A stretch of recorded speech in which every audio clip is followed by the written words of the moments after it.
All right, so this class is about what to do when something changes. Would probably be even a better title for it. It originally came about when we got this current MLS system, and it had much better tools.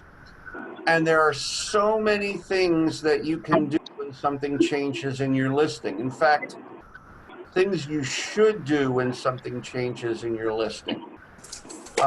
It was originally named for what to do when you have a price reduction. It's what you should do when you have an open house.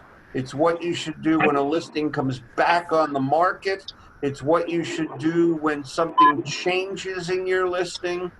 All of those kinds of things. Any events that happen to your listing while it is your listing, from the time you list it till the time it is closed and done, and even that event is included in this. These are things that you should do, and not just do. They should be a program. They should be a work list. They should be a process that you do every time, and you schedule it so that you make sure that it gets done. Hence the title, 10 Things to Do More or Less, because we're actually going to talk about more than 10 things. This is based on the idea for these two questions. Why do we list properties? Why do we get listings? And the most common answer that I get from folks is, of course, we list properties so we can sell them. And in selling them, we get a commission. And of course, we list properties so we can have more properties to sell. And that's true, sort of. I will tell you that getting listings is the biggest, most important thing you can do in your real estate career.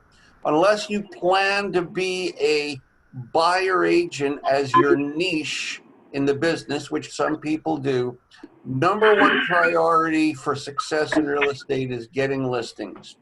And this is the reason why you want to get listings. You want to make it rain. What listings do is they don't just sell. If you had to make a living listing properties and selling them, and that was all you ever got out of the business, you would have a hard time feeling successful. Listings produce business. More than anything else, listings generate business. And so that's what I mean when I say make it rain. Now, I'm old school. I've been in the business for over 30 years, both as an agent, as an office manager, as a trainer, and working for various MLSs. And although things are very different today with technology, the principles have not changed. We just use technology to do what we used to do with paper and pencil many years ago. You list properties so that you can put them in your various systems, so that you can generate more listings, so that you can generate more customers. And if they sell, that's a good thing as well. Does that make sense? Yes. That's the mentality that you want to have in this business, and it's been that way since the beginning of time. For example, we're talking about changes here. A good price reduction is worth as much or more than a new listing. It's an event. It's a change in your listing. It can take a listing that was only drawing minimal or moderate attention and suddenly make it draw a great deal more attention, both in the real estate community and out there in the real estate market. And so you want to take advantage of these kinds of changes. And I'm going to give you at least 10 things that you can do. Because you see, selling the listing primarily is doing two things properly. And this afternoon's class is about one of those things. The two things are putting it in the MLS, and we're going to talk in this afternoon's class about how to properly put your listing into the MLS and manage it there so it draws as much attention as possible. But the second thing is pricing it right. 80% of all real estate transactions or more are cooperative. Yeah, cooperative. Meaning one person listed it and another person sold it. And that happens primarily through the MLS. Let's face it, we do all of these things to tell everybody about all the wonderful things we do for them as they're being our customer and client. And it's true, but 80% to 85% of our success nationally comes from the simple fact that we priced it right and put it in the MLS. So using the MLS properly is among the most important things that you can do. 80 to 85% of your success, especially as a listing agent, will depend upon your skill at using the multiple listing service. It may be the most powerful marketing tool ever created. So, number one is networking with those who are most likely to make your listing sell. In other words, putting it in the MLS and putting it in the MLS in a way that makes it available and come to the attention of the people who are most likely to sell it for you. This afternoon's class will go into a great deal about how to put your listing in the MLS so that it draws attention. You have a ton of competition in the MLS. Not so much right now. Some of you who have started in real estate, I want to tell you two things. You picked a great time to start in real estate if you can get listings, because they seem to be selling within a couple of days. And it's actually gotten to the point where it's gotten very hard to find expired listings in the MLS. Trust me on this. It won't always be this way. And so eventually you will have a tremendous amount of competition for your listing, and you have to make yours stand out. Take this afternoon's class and we'll go over how you can make your listing stand out against the rest of your competition. So that's number one, because putting your listing into the MLS is a change. It's called starting the process. And managing it there and managing all of the changes are the next steps in the process. Oh, my PowerPoint didn't move. Let's try it again.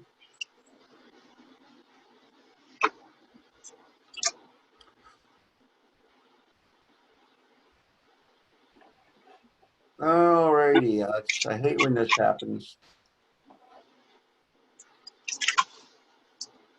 There we go. So, the first thing I want to talk to you about doing when you put a listing in. How many of you have ever put a listing in the MLS? I would say nod, but I can only see 3 of you. So, but when you do a listing, you run a search for comparables, don't you? Mm-hmm. Yes. Gary knows because he's taken my other classes. The first thing I want you to do from now on when you do that is I want you, once you've got that search set so that it's exactly the one you want to find all your comps, I want you to save that search. And not only use it during the course of having the listing to look for new properties that come on that affect the value of your listing. Does it happen, by the way? Do you get properties that sell that weren't sold before and have an impact on the value of your listing that is currently active? Yes, you do. And do new properties come on the market during that time that affect the value and competitiveness of your listing? Yes, they do. You will at times have to go to Mr. Smith and say, this new property came on. It's almost identical to yours. They priced it $20,000 under your listing. So do you want to wait until this one sells before somebody wants to buy yours? So save that search turn it into an auto email that notifies you, and you could even make it notify your seller when these new properties occur, so that you will be prompted to contact your client. And if you make it an auto email that goes to both of you, they will be prompted to contact you. This should be a routine part of how you set up your listings once you've listed them, and very few people do this. It automates one of the things that you really should be keeping track of during the life of your listing.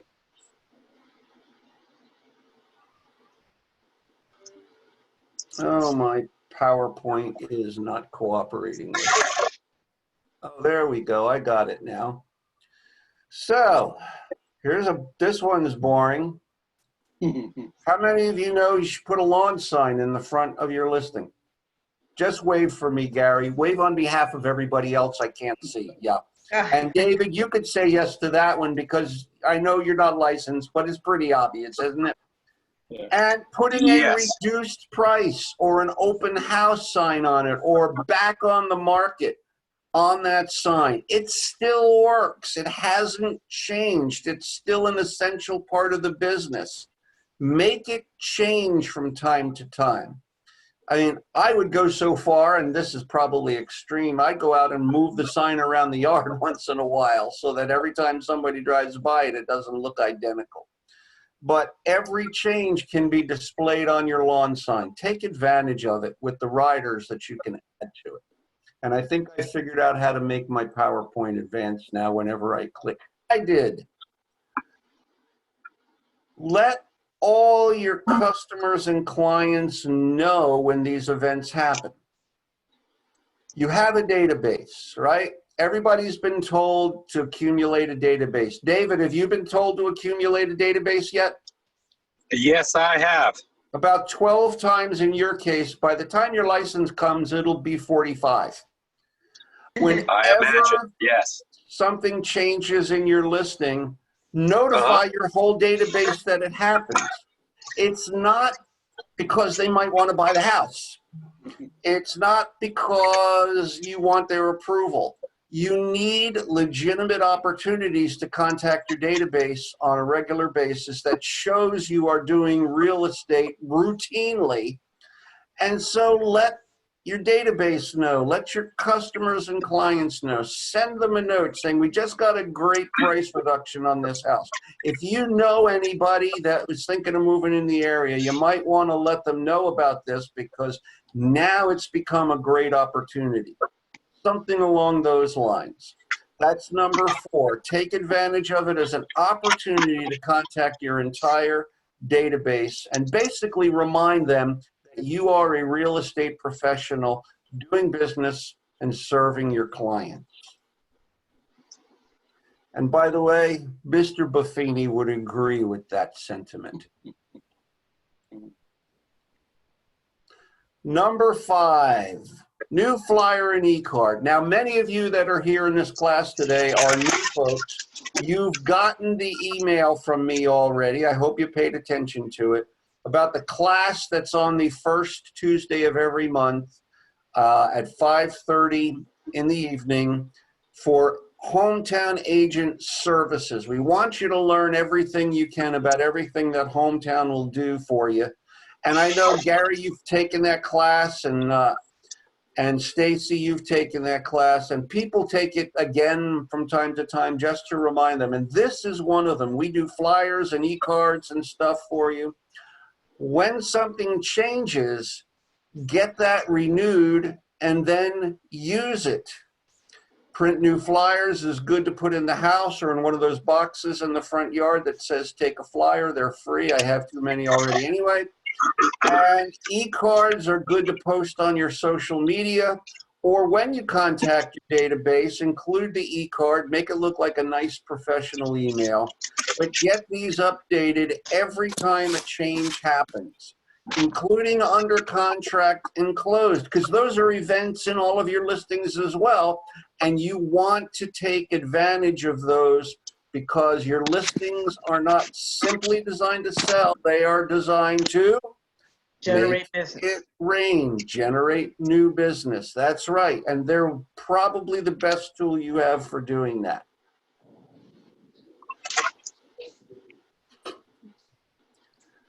Agent networking. And you do need my help with this.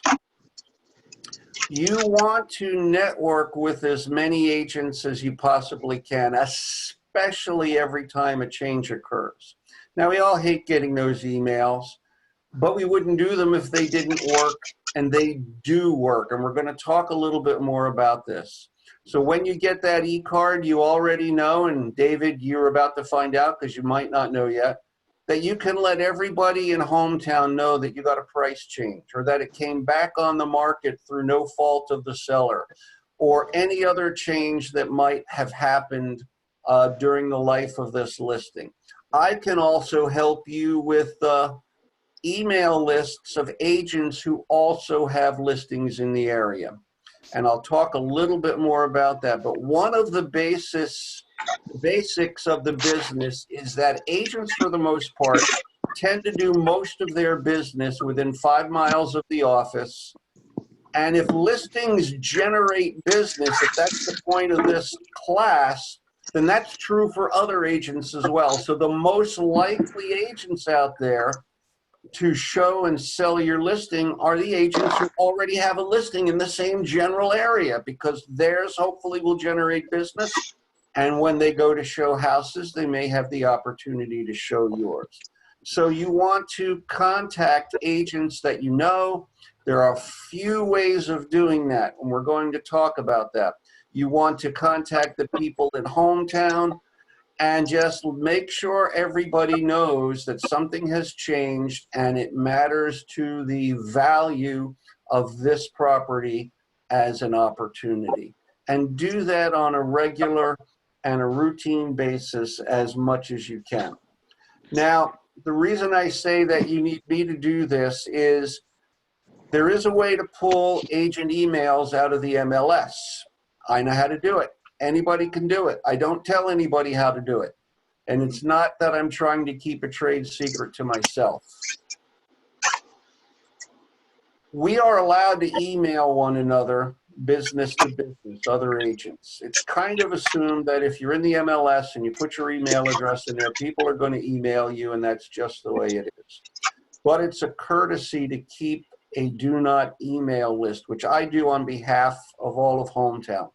So one of the things that I will tell you I can do for you is when you need an email list of agents in the area around your listing, you can contact me.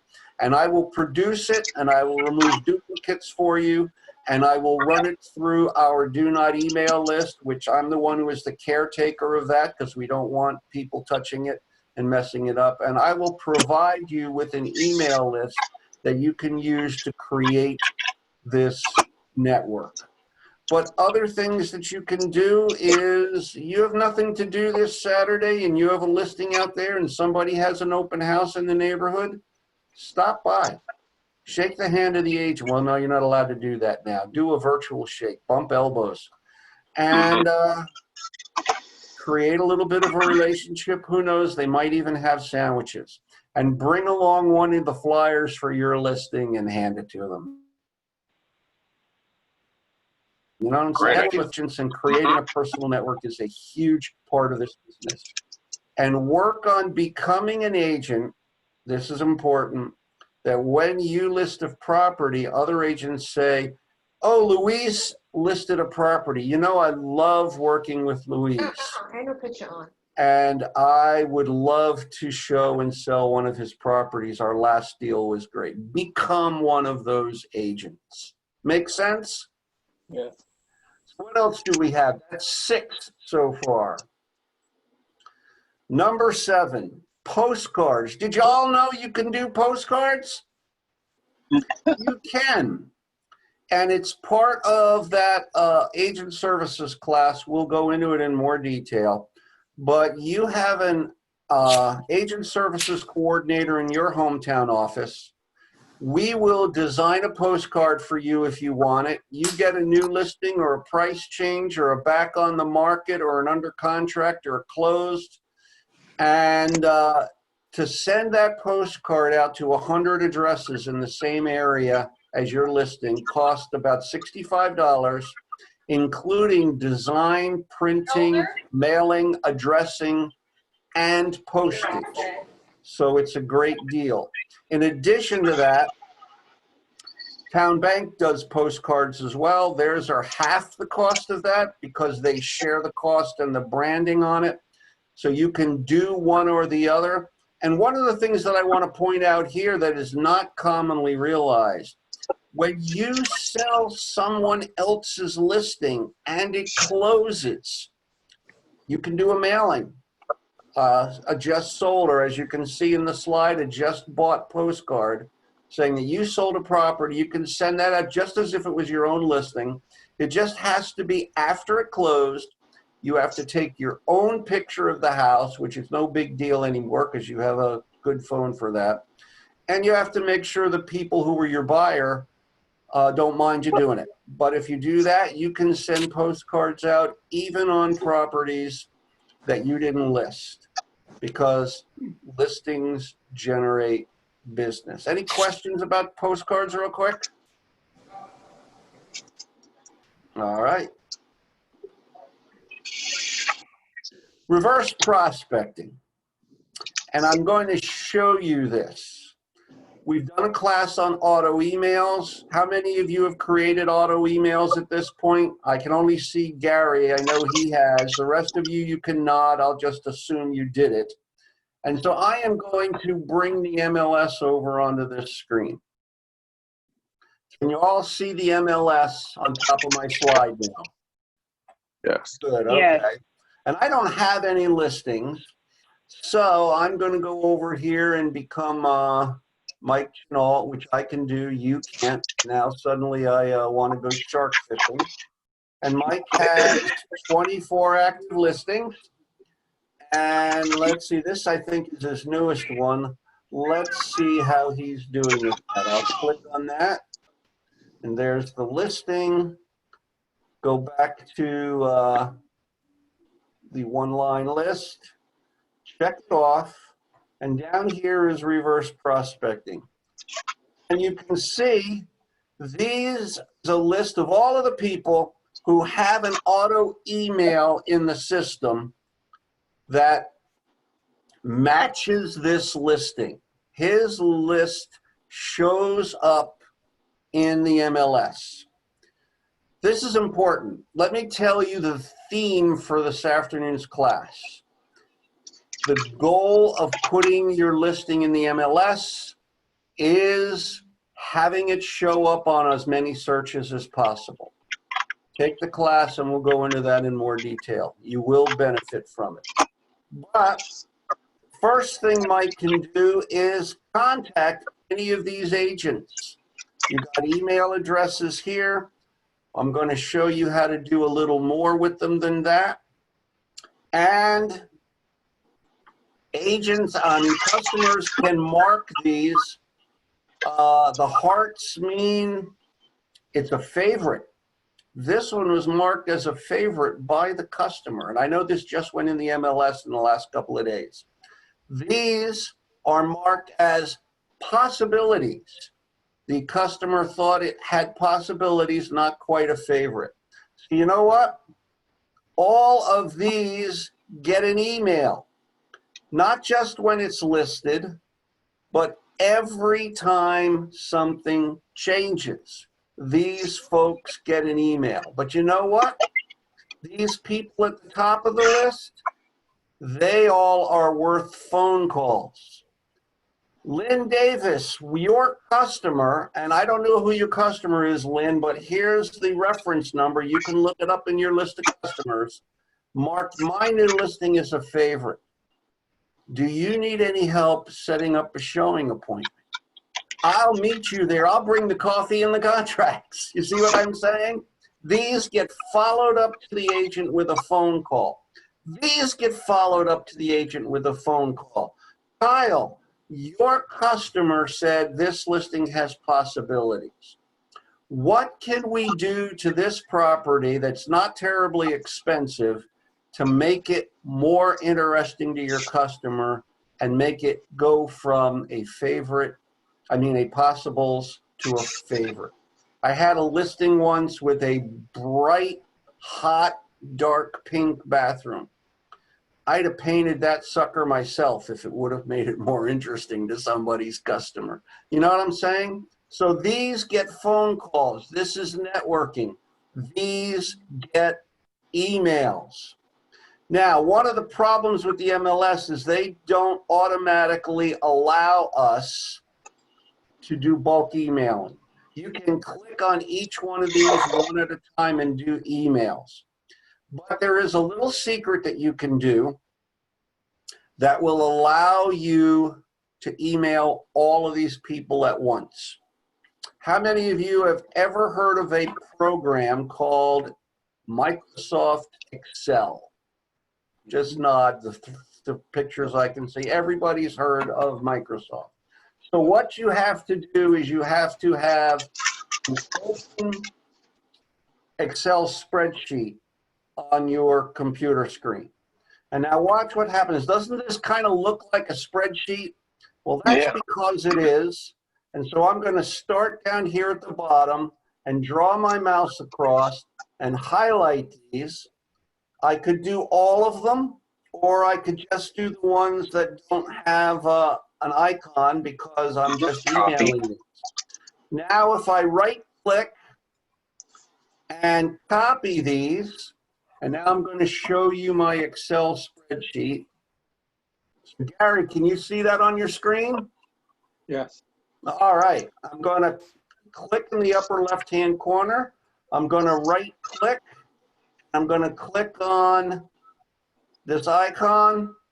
And now I have an Excel spreadsheet. Let's open this up. And here are all those email addresses.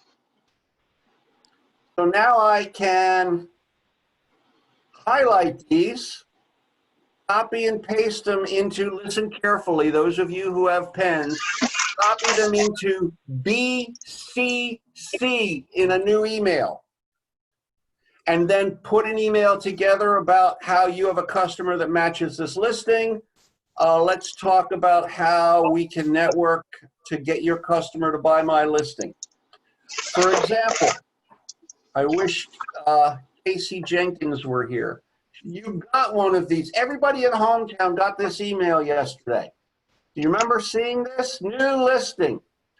She got a new listing. She put it into the MLS yesterday. She did exactly what I just showed you, and everybody in hometown got this, plus everybody who was in her reverse prospecting got this email by doing it. Casey and everybody on Tommy Sabiga's team do this routinely. I'd like to suggest they got the idea from me, but Tommy's pretty smart. He probably figured it out on his own. So that's how you can use reverse prospecting to your advantage. Everybody else, what they do is they just put it in the MLS, hope somebody goes and looks at their reverse prospecting and contacts them. You're being proactive. This should happen. You can do it with an eCard. Every time you have a price change, start with new listing. Every time you have an open house, every time something changes in the property, like brand new pictures, you went and got a whole new set of pictures because you know in July, the front of the house should not have snow on the roof. We're going to talk about that this afternoon.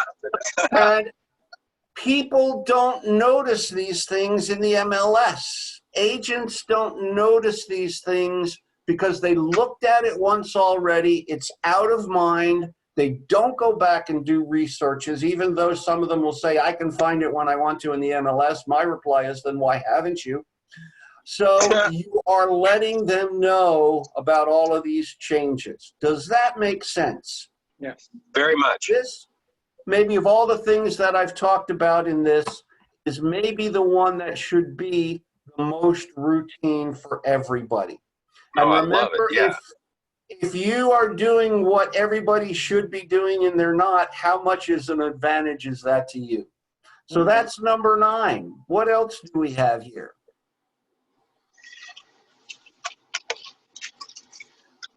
Your lockbox. Did you know that your lockbox records who opened it and did showings on it? Now, I don't list and sell properties. I was real good at knowing how to do this with the old super system because I'd been using it for 25 years. I'm less familiar with Sentrilock because I don't list and show properties, but I know you can go into it and find out who has showed the property. In my opinion, you get a price change.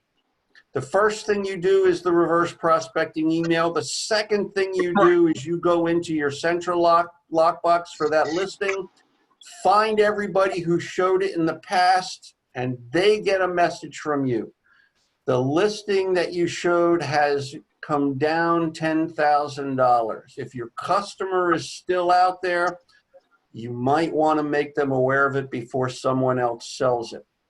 Because if it was interesting enough to show, now become even more interesting than it was before. That's follow-up. Lockbox is not just there to let people in to see the listing. It's there so that you can follow up routinely. In fact, at every showing, you should follow up.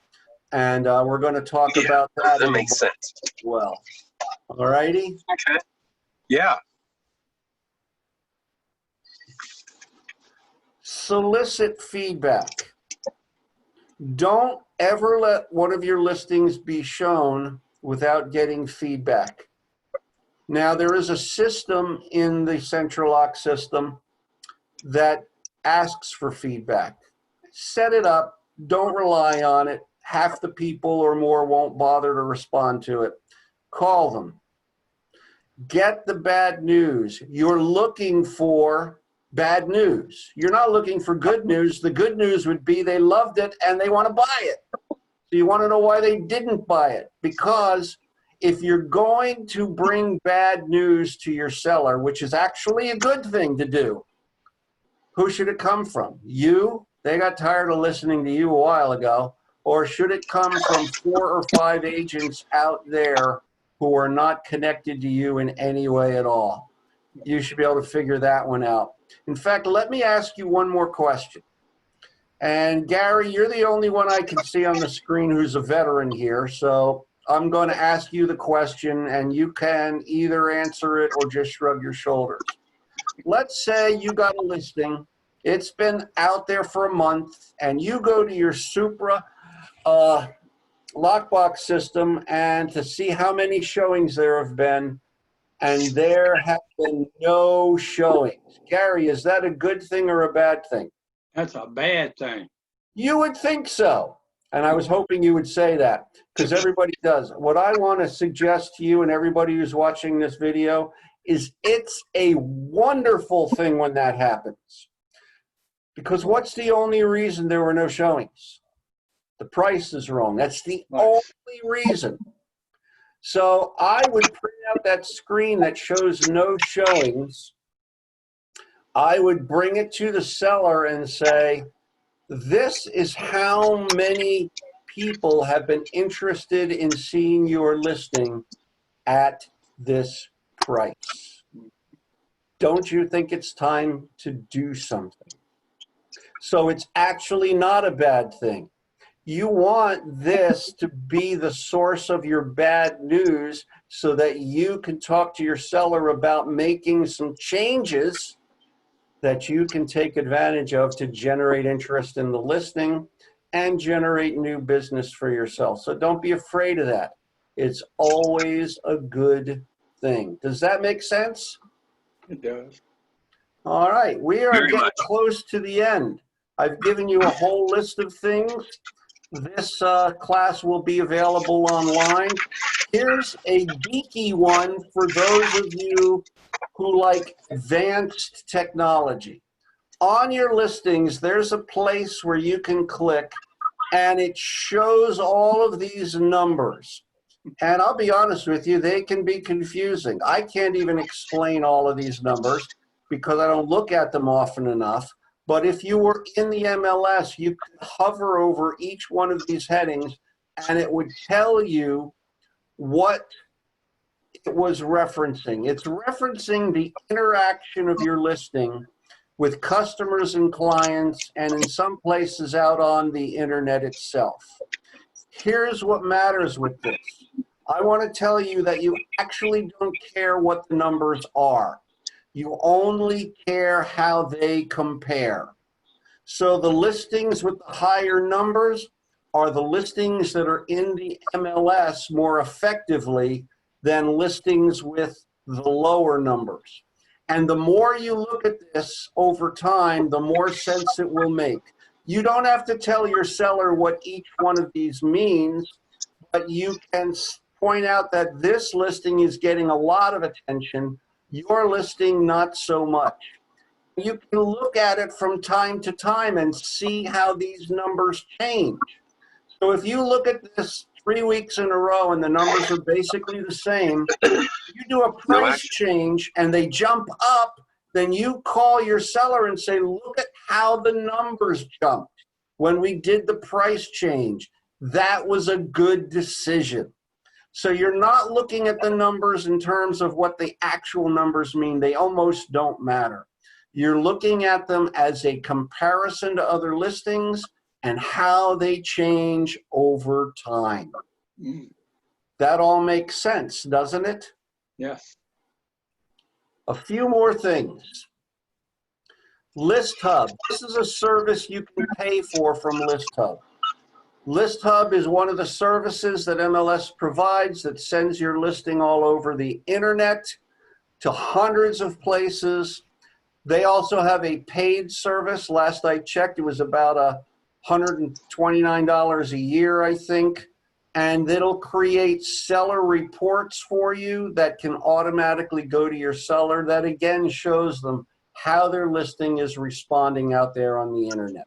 I don't know a lot of agents who do it, but I just wanted to let you know that in addition to MLS sources, there are other things that you can do to track your listing and use it as a communications tool. We're doing a lot of social media now, and that can be tracked as well. There are impact and clicks and different kinds of things that can be measured as your listing goes out across social media. And we have a new wonderful person here at Hometown, Kat Milbrand at the Carytown office, who knows this stuff really, really well. If you haven't taken some of her classes, they've been recorded, but you can also call her and she will be more than happy to help you understand how you can track some of your numbers and see how your listing is doing out there on the internet. But again, it's the same thing. The numbers don't matter so much as how they compare and how they change over time.